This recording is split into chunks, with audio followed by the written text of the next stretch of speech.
Halo, apa kabar semuanya? Ketemu lagi dengan saya, Popit Om Bob.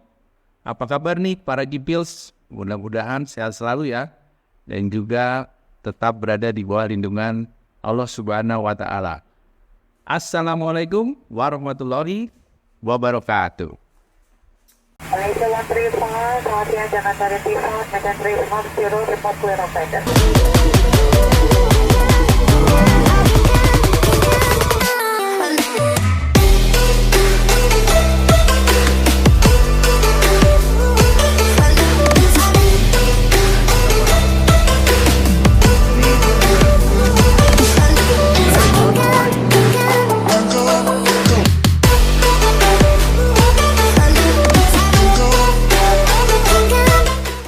Ya, di episode yang lalu saya memberikan pertanyaan, ada yang tahu nggak kira-kira pesawat yang paling laku itu apa?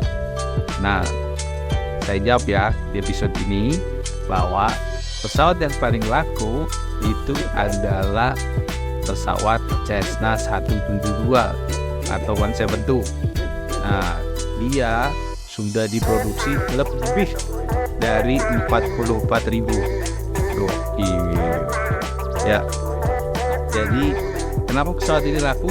Karena pesawat ini adalah pesawat yang digunakan untuk mentraining ya para calon-calon pilot. Jadi itu pesawat dipakai di seluruh dunia. Keren ya, gitu. Tapi di episode ini saya nggak mau bahas tentang pesawat propeller karena di episode yang lalu saya sudah bahas. Jadi di sini di episode ini saya mau bahas tentang private jet. Oke? Dan pesawat private jet yang cukup laku salah satunya adalah Hawker 700, 800, 900 XP. Ya. Oke. Nah, pesawat Hawker 700, 800, 900 XP ini sudah diproduksi lebih dari 1.700. Ya. Namun sayang, di tahun 2012 produksinya di stop dan 2013 resmi perusahaannya diakuisisi oleh perusahaan pembuat pesawat yang lain. Ya. Oke. Sejarahnya ini pesawat didesain tahun 1961 ya. Pertama kali dengan nama Jet Dragon dengan kode DH125 ya, diproduksi oleh De Havilland ya. De Havilland itu adalah pabrik pembuat pesawat yang letaknya di Inggris, lebih tepatnya di North of London. Jadi dia Arsenal Gunners ya, didirikan oleh Geoffrey de Havilland pada tahun 1920. Oke. Dari desain awal itu pesawat sudah kelihatan kalau ini pesawatnya kencang banget ya. Kenapa saya bilang kencang banget? Desain sayapnya swept back. Jadi ke belakang nih desain sayapnya swept back.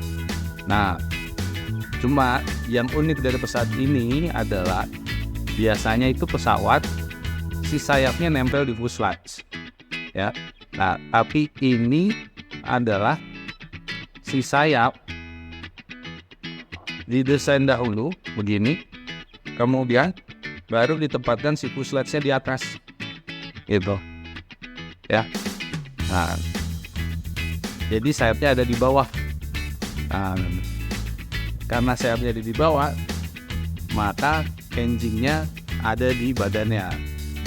Nih, di badannya yang tidak. Nah, pada tahun 1961 itu didesain, engine-nya menggunakan, sebentar saya baca dulu ya. Oke, menggunakan Bristol Siddeley Viper 520 turbojet. Jadi yang pertama adalah turbojet pesawat ya. Gitu. Didesain untuk penerbangan lebih dari 1.000 nautical mile ya. Mungkin pada waktu itu bisa mencapai 1.500 nautical mile dengan kecepatan 780 km per jam atau udah poin 7, di atas poin 7 itu. Ya. Nah, pesawat ini didesain untuk membawa 6 penumpang. Yang di dalamnya sudah ada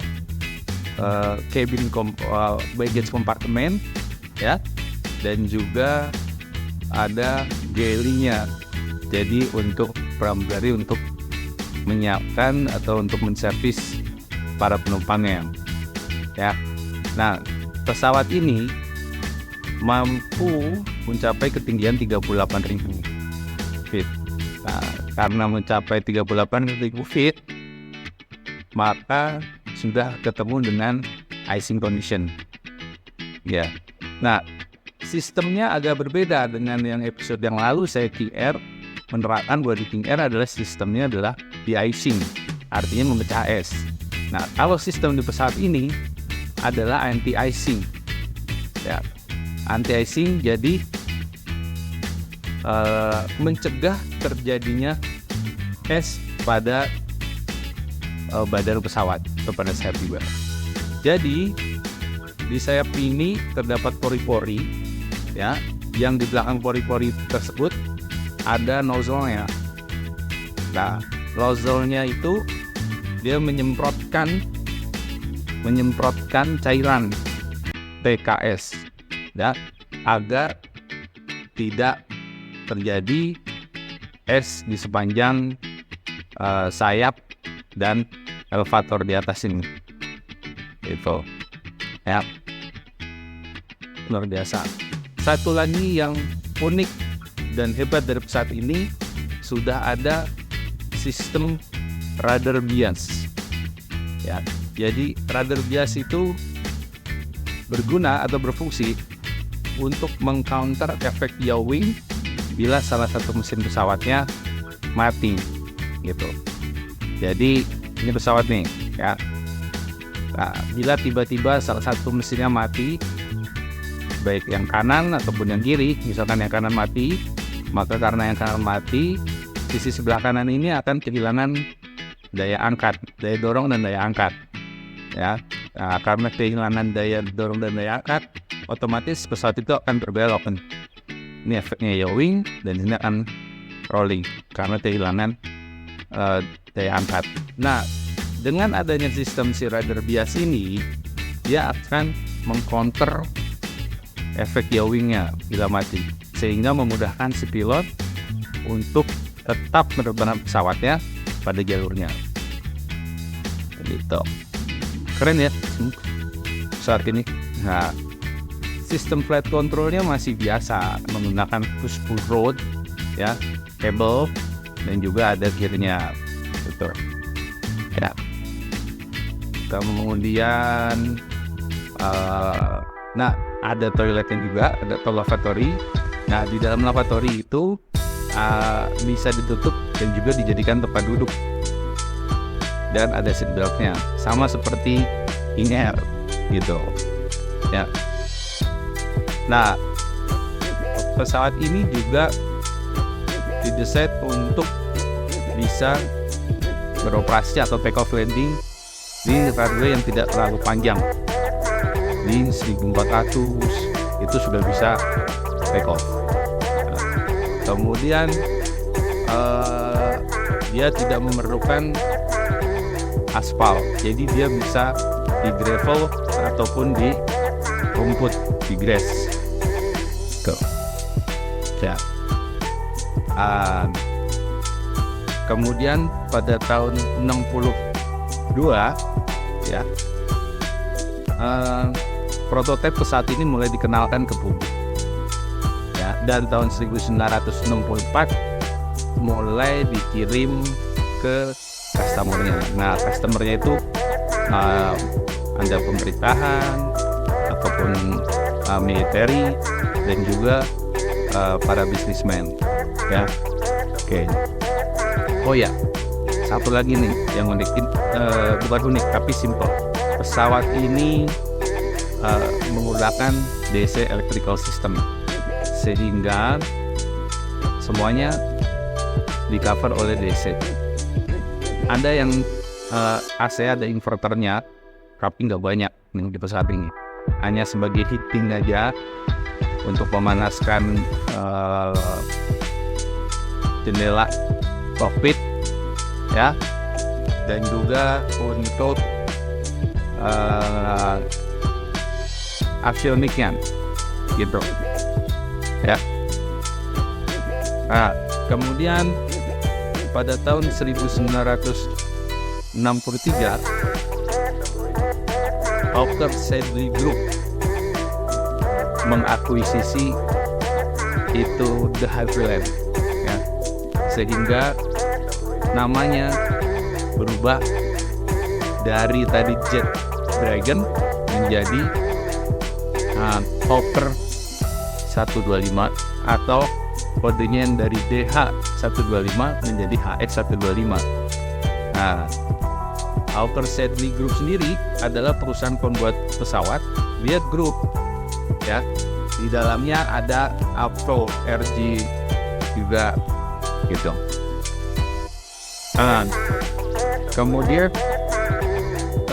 untuk yang produksi di Amerika itu tetap menggunakan kode DH125 ya. Dan di tahun 1977 Hawker Siddeley diakuisisi oleh British Aerospace ya, sehingga kodenya berubah lagi dari HS125 menjadi BAE125 tuh ya. Nah, dalam perjalanannya nih, pesawat ini banyak mengalami perubahan dari mulai yang seri pertama Hawker Jet Dragon, kemudian seri 1, seri 2, kemudian seri 3, seri 400, seri 700, 800, 900, yang terakhir ada sih yang seri 1000, itu dia lebih panjang sedikit ya, tapi yang populer adalah seri 700, 800, dan 900. Itu populer banget gitu. Nah ya, di tahun 1993 British Aerospace ini ya dibeli atau diakuisisi oleh perusahaan pembuat perlengkapan militer Amerika, yaitu Raytheon, di mana Raytheon pada waktu itu sudah mempunyai perusahaan pesawat juga, yaitu Beechcraft Corporation, sehingga ketika mengakuisisi si British Aerospace ya, nah ditempatkanlah nih si Hawker HS125 ini ke Beechcraft Corporation, dan namanya berubah menjadi Hawker Beechcraft. Kodenya yang tadi HS125 berubah menjadi H25B karena namanya berubah menjadi Hawker Beechcraft, Hawker 900, Hawker 700, 800, 850. Nah, ya. Kemudian final production-nya pun berpindah, yang tadinya di Inggris menjadi di Amerika. Jadi nih saya copot dulu, dari Inggris itu dikirim si bentuk fuselage-nya, dikirim ke Amerika ya, kemudian di final assembly di Amerika, lebih tepatnya di Wichita ya. Di Wichita dipasangin sayap, dipasangin mesin ya, dipasangin aksesoris, flight control semuanya, dan juga di test flight di Wichita nih pesawatnya. Dan ketika di assembly di Amerika, pastinya si mesin pun diganti menjadi yang buatan Amerika, yang tadinya buatan Inggris. Nah, karena diganti buatan Amerika, jadinya mesinnya menggunakan Honeywell TFE 731 turbofan engine, yang tadinya turbojet menjadi turbofan engine ya. Nah, otomatis dengan bergantinya mesin itu menjadi lebih irit karena dia turbofan, dia turbojet. Nah, karena lebih irit, otomatis jarak yang ditempuh lebih jauh. Kemudian pesawatnya jadi bisa lebih terbang tinggi, menjadi 41.000 kaki. Tuh, keren kan? Nah, terus jaraknya pun bertambah menjadi 2.200. Bahkan ada yang pernah meleset bisa sampai 2.500. Tapi pengalaman saya sih 2.000 sampai 2.100. Nah, itu jarak sekitar kalau terbang dari Jakarta sampai Papua itu bisa non-stop pesawat ini. Gitu. Jadi bisa 5 jam penerbangan. Ya, keren ya. Gitu. Nah, di masa itu juga pesawatnya laku banget, ya laku, sehingga banyak yang pakai, termasuk para orang berduit yang dari gembong narkoba itu juga menggunakan pesawat ini. Kenapa? Karena dengan pesawat ini mereka tidak memerlukan mendarat di lapangan udara yang besar. Mereka bisa landing di tengah hutan yang cuma gravel gitu, ada 1.400 meter minimum dia landing gitu.